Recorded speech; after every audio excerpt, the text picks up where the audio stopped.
Assalamualaikum warahmatullahi wabarakatuh. Yang terhormat Pak Darwi selaku dosen pengampu mata kuliah Manajemen Keuangan Syariah. Perkenalkan, nama saya Windianti dari kelas Manajemen Keuangan Syariah C.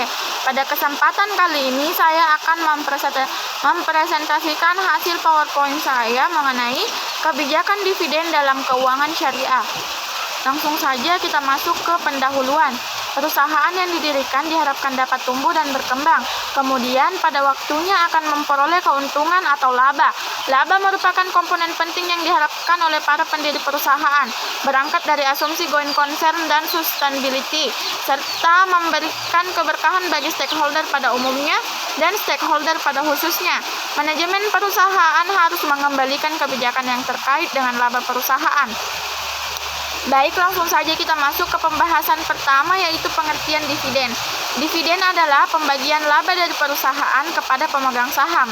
Apapun bentuknya, dividen merupakan suatu yang ditunggu-tunggu oleh semua pemegang saham dan investor.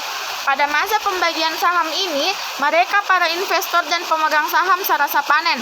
Jelas saja, investor atau pendiri perusahaan akan mendapatkan pembagian laba dari investasi yang ia tanam pada perusahaan tersebut. Bagi perusahaan sendiri, dividen merupakan salah satu bukti bahwa reputasi perusahaan tersebut masih baik dan bisa dipertanggungjawabkan.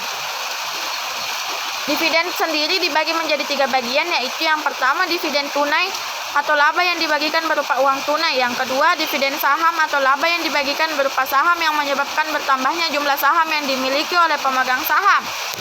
Dan yang ketiga, dividen properti atau dividen yang pemakaiannya jarang dipergunakan.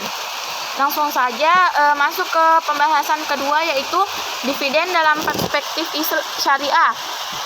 Sebagaimana dijelaskan bahwa perusahaan dibentuk oleh 2 atau lebih orang atau badan hukum. Orang-orang atau badan hukum ini melakukan syirkah atau kerjasama dalam bentuk modal.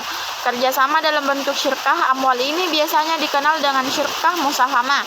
Syirkah musahamah adalah penyertaan modal usaha yang dihitung dengan jumlah lembar saham yang diperdagangkan di pasar modal sehingga pemiliknya dapat berganti-ganti dengan mudah. Syirkah musahamah bermanfaat bagi pengembangan bisnis karena saham disebar dalam jumlah besar. Model syarik atau orang yang bersyirkah tidak berubah karena keluarnya pemegang saham lama, atau dengan cara dijual, atau masuknya pemegang saham baru, atau dengan cara membeli. Syirkah musahamah dilakukan guna menciptakan kesejahteraan umum, bukan hanya kesejahteraan pemegang saham. Oleh karena itu, Al-Mishri menilai syirkah musahamah merupakan salah satu instrumen ekonomi liberal. Sehubungan dengan itu, kalangan ulama berbeda pendapat tentang hukum kebolehan syirkah musahamah. Kelompok pertama berpendapat syirkah musahamah tidak diperbolehkan karena terjadi pengalihan dari individu syarik ke dalam jumlah kepemilikan saham dalam menentukan arah perusahaan, termasuk menentukan pihak pengelola atau direksi, dan atau istilah lainnya yang berlaku di lembaga-lembaga bisnis. Kelompok kedua menyatakan bahwa syirkah musahamah adalah boleh dilakukan selama kegiatan usaha yang dijalankan tidak dalam bentuk satu objek yang haram seperti hamat dan babi, dan yang kedua cara usaha yang diharamkan seperti usaha yang ribawi dan perjudian. Langsung saja kita masuk ke makna kebijakan dividen. Kebijakan dividen adalah rencana tindakan yang harus diikuti dalam membuat keputusan dividen. Perusahaan akan tumbuh dan berkembang, kemudian pada waktunya akan memperoleh keuntungan atau laba. Laba ini terdiri dari laba yang ditahan dan laba yang dibagikan. Pada tahap selanjutnya, laba yang ditahan merupakan salah satu sumber dana yang paling penting untuk pembiayaan perusahaan. Makin besar pembiayaan perusahaan yang berasal dari laba yang ditahan, ditambah penyusutan aktiva tetap, maka makin kuat posisi finansial perusahaan tersebut. Dari seluruh laba yang diperoleh perusahaan, sebagian dibagikan kepada pemegang saham berupa dividen. Mengenai penentuan besarnya dividen yang akan dibandingkan, itulah yang merupakan kebijakan dividen dari pimpinan perusahaan. Langsung saja ke pembahasan ketiga, yaitu faktor-faktor yang mempengaruhi kebijakan dividen. Adapun faktor-faktor yang mempengaruhi kebijakan dividen, yang pertama itu faktor undang-undang. Undang-undang menetapkan bahwa dividen harus dibayar dari laba, baik laba tahun berjalan maupun laba tahun lalu yang ada di pos laba ditahan di neraca. Peraturan pemerintah menekankan 3 hal. Yang pertama itu peraturan laba bersih, yang kedua larangan pengurangan modal, dan yang ketiga peraturan kepailitan. Faktor yang kedua yaitu posisi likuiditas. Laba ditahan biasanya diinvestasikan dalam bentuk aktiva yang dibutuhkan dalam menjalankan usaha. Laba ditahan tahun-tahun lalu sudah diinvestasikan dalam bentuk aktiva dan tidak disimpan dalam bentuk kas. Faktor yang ketiga yaitu pembatasan dalam perjanjian utang. Perjanjian utang, khususnya apabila merupakan utang jangka panjang, seringkali membatasi kemampuan perusahaan untuk membayar dividen tunai. Larangan dibuat untuk melindungi kedudukan memberi pinjaman, biasanya menyatakan bahwa dividen di masa datang hanya dapat dibayar dari laba yang diperoleh sesudah penandatanganan perjanjian utang. Jadi dividen tidak dapat dibayarkan dari laba ditahan tahun-tahun lalu. Dan B, dividen tidak dapat dibayarkan apabila modal bersih berada di bawah satu jumlah yang telah ditentukan. Faktor keempat yaitu tingkat ekspansi aktiva. Semakin cepat sebuah perusahaan berkembang, semakin besar kebutuhan untuk membiayai ekspansi aktivanya. Selanjutnya, faktor yang kelima itu tingkat laba dan stabilitas laba. Tingkat hasil pengembalian yang diharapkan akan menentukan pilihan relatif untuk membayar laba tersebut dalam bentuk dividen kepada pemegang saham atau menggunakannya di perusahaan. Faktor keenam, akses ke pasar modal. Suatu perusahaan yang besar dan telah berjalan baik, mempunyai catatan profitabilitas dan stabilitas, akan mempunyai akses yang mudah ke pasar modal dan mempunyai bentuk lain dari pendanaan. Dan faktor yang ketujuh itu pajak atas laba yang diakumulasikan secara salah.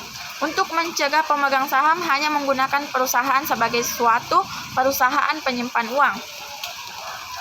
Adapun kendala yang dihadapi manajemen dalam pembagian dividen adalah karena adanya yang pertama kontrak utang, biasanya membatasi pembagian dividen dari laba yang dihasilkan setelah pinjaman diberikan.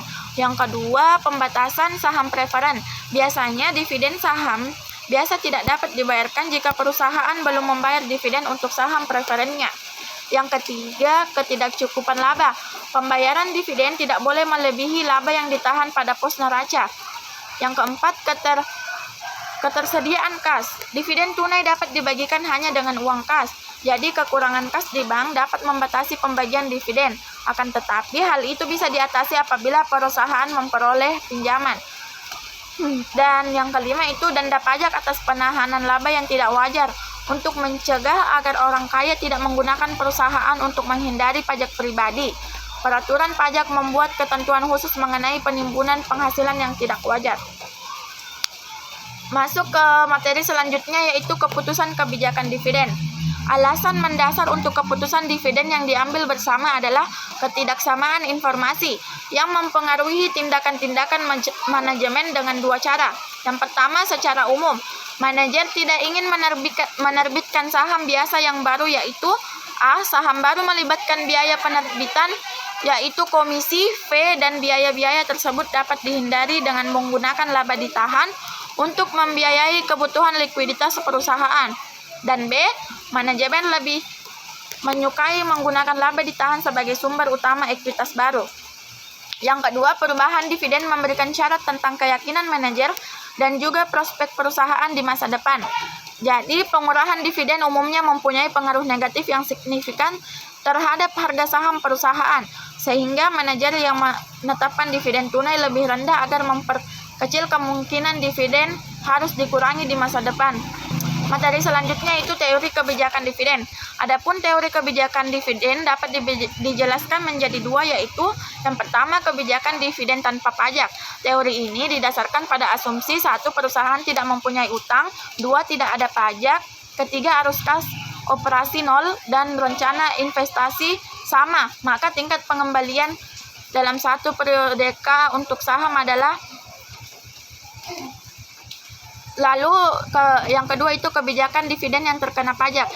Diperkirakan ada 3 jenis tarif pajak. Yang pertama, tarif pajak proporsional. Yang kedua, tarif pajak penghasilan pribadi dari obligasi dividen dan upah. Dan ketiga, pajak keuntungan modal. Sepanjang maka pemegang saham akan lebih menyukai perusahaan yang tidak membayarkan dividen. Mereka akan lebih untung jika dana tetap pada perusahaan atau dibayarkan melalui pembelian kepada saham yang beredar. Dengan demikian, mereka membayar pajak atas keuntungan modal yang lebih rendah daripada pajak penghasilan biasa. Masuk ke materi selanjutnya yaitu teori preferensi investor. Teori preferensi investor ini ada 3, yaitu teori ketidakrelevanan dividen. Teori ini menyatakan bahwa kebijakan dividen perusahaan tidak mempunyai pengaruh terhadap nilai perusahaan maupun modalnya. Pendukung utama teori ini adalah Martin Miller dan Franco Mondigliani atau MM. Mereka berpendapat bahwa nilai suatu perusahaan hanya ditentukan kemampuan dasarnya untuk menghasilkan laba dan resiko bisnisnya. Teori yang kedua yaitu teori bird in the hand. Teori ini menyatakan bahwa nilai perusahaan akan dimaksimalkan dengan menentukan rasio pembagian dividen yang tinggi. Pendapat dalam teori ini menyatakan bahwa kas akan turun apabila rasio pembagian dividen dinaikkan karena para investor kurang yakin terhadap penerimaan keuntungan modal yang akan dihasilkan dari laba yang ditahan dan dibandingkan dengan seandainya mereka menerima dividen. Teori yang ketiga yaitu preferensi pajak. Ada 3 alasan yang berkaitan dengan pajak untuk beranggapan bahwa investor mungkin lebih menyukai pembagian dividen yang rendah daripada tinggi. A. Pertumbuhan laba mungkin dianggap menghasilkan kenaikan harga saham dan keuntungan modal yang pajaknya rendah akan menggantikan dividen yang pajaknya lebih tinggi. B. Pajak atas keuntungan tidak dibayarkan sampai saham terjual. Karena adanya efek nilai waktu, $1 pajak dibayarkan di masa mendatang mempunyai biaya efektif yang lebih rendah daripada $1 yang dibayarkan hari ini. Dan C. Jika selembar saham dimiliki seorang sampai meninggal, sama sekali tidak ada pajak keuntungan modal yang terulang. Ahli waris yang menerima saham itu dapat menggunakan nilai saham pada hari kematian sebagai dasar biaya mereka. Dengan demikian, mereka terhindar dari pajak keuntungan modal. Itulah tadi pemaparan materi yang dapat saya sampaikan. Adapun kesimpulan dari materi ini yaitu kebijakan dividen mencakup strategi perusahaan dalam menentukan pembagian laba kepada pemegang saham dengan mempertimbangkan prinsip-prinsip syariah. Dividen dapat berbentuk tunai, saham atau properti, dan dalam konteks syariah sumber pendapatan harus berasal dari kegiatan yang halal. Kebijakan ini dipengaruhi oleh berbagai faktor seperti posisi likuiditas, tingkat laba, undang-undang, perjanjian utang, hingga ekspansi aktiva. Selain itu, keputusan dividen juga memiliki implikasi strategis, seperti menghindari penurunan harga saham akibat persepsi negatif dan pengurangan dividen. Itulah tadi materi yang dapat saya sampaikan. Sekian, wassalamualaikum warahmatullahi wabarakatuh.